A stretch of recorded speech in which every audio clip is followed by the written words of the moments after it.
नमस्कार, मी Amita one TV news मध्ये तुम्हा सर्वांचं स्वागत करते। आज आपण पाहणार आहोत सुपरफास्ट 24 बातम्या। चला तर सुरू करूया।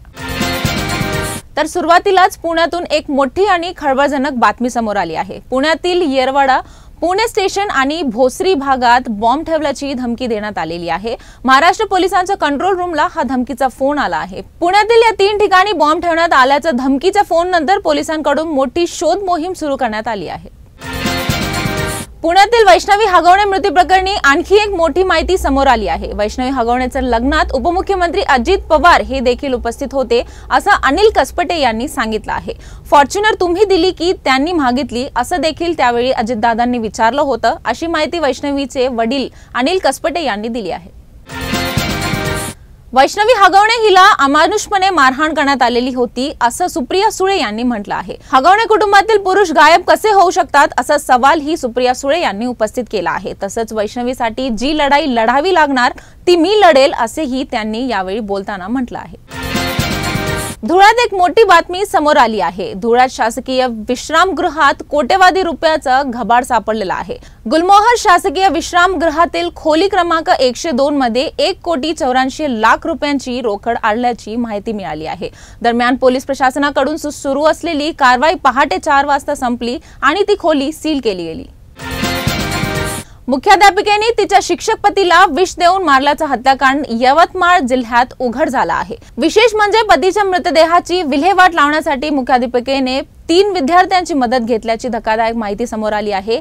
शांतनू अरविंद देशमुख हे 32 वर्षाचे असं मृत पतीचं नाव आहे, तर निधी शांतनू देशमुख असं आरोपी पतींचे नाव आहे। पाकिस्तानसाठी हेरगिरी केल्याच्या आरोपाखाली अटकेत असलेल्या युट्यूबर ज्योती मल्होत्राने मुंबईत अनेक वेळी भेटी दिल्याची धक्कादायक माहिती समोर आली आहे। मुंबईत आल्यानंतर तिने मुंबईतील महत्त्वाच्या ठिकाणांचे संवेदनशील व्हिडिओ आणि फोटो काढल्याचं राष्ट्रीय सुरक्षा एजन्सीच्या तपासात उघड झालं आहे। वैष्णवी हगवणे यांचं 9 महिन्याचं बाळ आज कसपटे कुटुंबांकडे सुपूर्द करण्यात आले आहे। बाणेर हायवे जवळ अज्ञाताने बाळ सोपवल्याची माहिती वैष्णवीच्या कुटुंबियांनी दिली आहे। या प्रकरणात सक्त कारवाईचे आदेश दिले आहेत। मुख्यमंत्री देवेंद्र फडणवीस यांचा आता अखेर वैष्णवीच्या बाळाचा ताबा कसपटे कुटुंबियांना मिळाला आहे।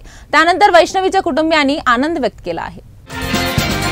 उपमुख्यमंत्री अजित पवार यांना वैष्णवी हगवणेबाबत प्रश्न विचारला असता मी या संदर्भात सविस्तर पत्रकार परिषद घेऊन बोलणार आहे। या प्रकरणाशी माझा काही संबंध नाही अशी प्रतिक्रिया उपमुख्यमंत्री अजित पवार यांनी बारामतीमध्ये दिली आहे। बारामती विमानतळ येथे त्यांच्या प्रतिक्रिया विचारल्या असता त्यांनी ही प्रतिक्रिया दिली आहे। पहलगाम हल्ल्यानंतर पीएम नरेंद्र मोदी यांनी बिकानेरमधून पुन्हा थेट इशारा दिला आहे। आता चर्चा फक्त पीओके वर होणार असा उल्लेख करायलाही ते विसरले नाहीत। 22 एप्रिल पहलगाम हल्ल्याचा बदला 22 मिनिटात घेतला। पंतप्रधान नरेंद्र मोदी गुरुवारी राजस्थानमधील बिकानेर इथे बोलताना त्यांचा हे शब्द आहेत।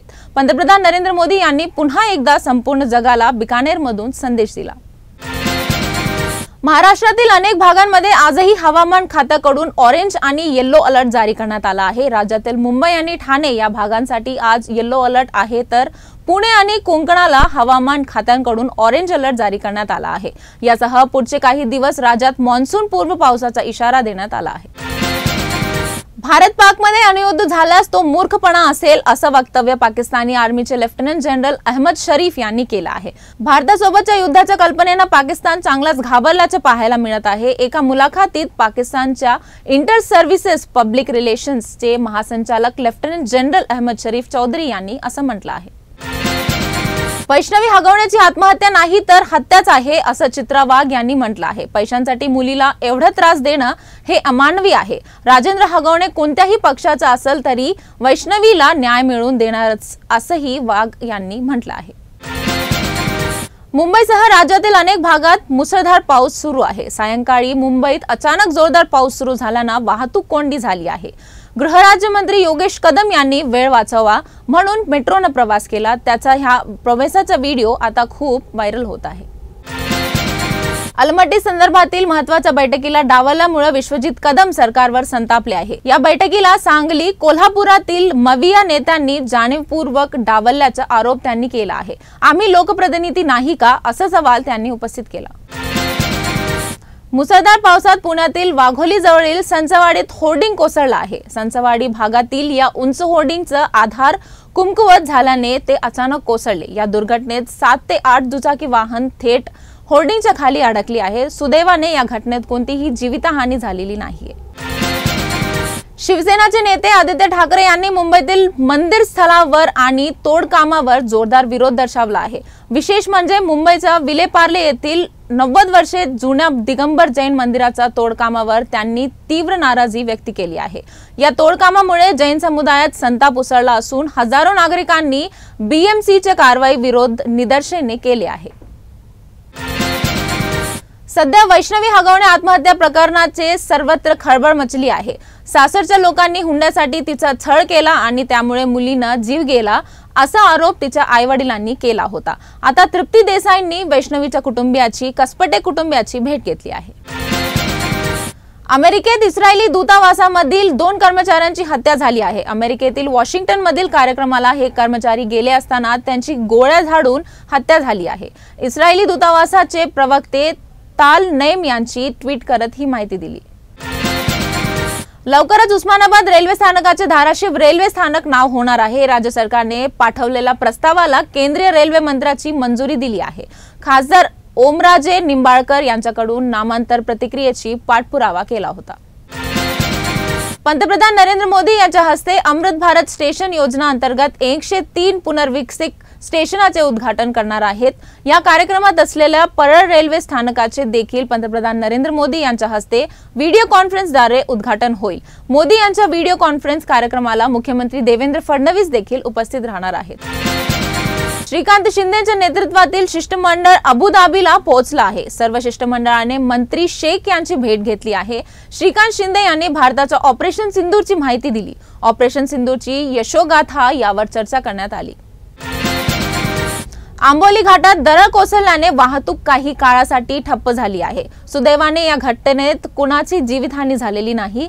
घाटातील एका वळणावर मोठ्या प्रमाणात माती आणि दगड रस्त्यावर आले। या मार्गातून प्रवास करणाऱ्या अनेकांना आढळून पडले आहे। घटनेची माहिती मिळताच स्थानिक प्रशासनाने अधिकारी आणि बांधकाम विभागाचे कर्मचारी तात्काळ घटनास्थळी दाखल झाले। नाशिकच्या जिंदाल कंपनीला आग लागल्याची घटना घडली आहे। आग खूप मोठ्या प्रमाणात पसरल्याची देखील माहिती मिळत आहे। आग विझवण्याचे शर्थीचे प्रयत्न सुरूच आहेत। कंपनीच्या परिसरात असलेले गॅस टाकीला आग लागू नये यासाठी अग्निशमन दलाचे शर्थीचे प्रयत्न सुरू आहे। गॅस टाकीला आग लागून स्फोट झाल्यास 15 किलोमीटर पर्यंत परिसरातील उद्ध्वस्त होऊ शकते। त्यामुळे आजूबाजूचे गाव खाली करण्यास सुरुवात करण्यात आली आहे।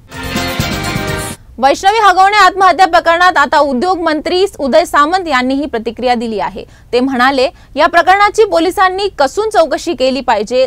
ती जर हत्या असेल तर कठोर कारवाई झाली पाहिजे। या महाराष्ट्रात पुन्हा असा हुंड्यासाठी किंवा पैशांसाठी हत्या करण्याचे धाडस कोणी करणार नाही अशी प्रतिक्रिया देत संताप व्यक्त केला आहे। तर या होत्या आजच्या सुपरफास्ट 24 बातम्या। परत उद्या भेटू। तोपर्यंत पाहत रहा वन टीव्ही न्यूज मराठी।